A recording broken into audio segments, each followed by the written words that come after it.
தவக தலைவர் விஜய் முதலமைச்சரானதை முன்னிட்டு மயிலாடுதுறையில் தவகவின் கொள்கை தலைவர்களின் உருவப்படங்களுக்கு மலர்தூவி மரியாதை செய்து பொதுமக்களுக்கு இனிப்புகள் வழங்கி அன்னதானம் அளித்து தவகவினர் உற்சாக கொண்டாட்டத்தில் ஈடுபட்டதார்.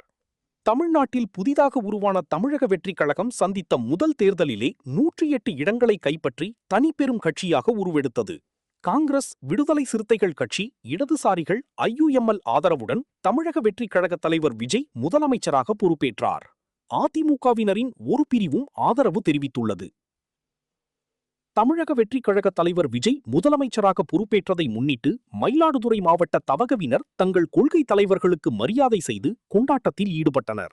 மயிலாடுதுறை கிட்டப்பா அங்காடி முன்பு நடைபெற்ற நிகழ்ச்சியில் தவகவின் கொள்கை தலைவர்களான தந்தை பெரியார், டாக்டர் அம்பேத்கர், காமராஜர், வேலுநாச்சியார், சுதந்திர போராட்ட தியாகி அஞ்சலை அம்மாள் உருவப்படங்களை வைத்து மாவட்ட செயலாளர் கோபிநாத் தலைமையில் மலர்தூவி மரியாதை செய்தனர்.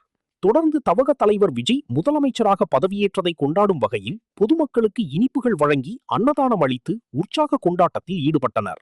இந்நிகழ்ச்சியில் நகர பொறுப்பாளர் ராஜ்குமார் உள்ளிட்ட 500க்கும் மேற்பட்டோர் பங்கேற்றனர்.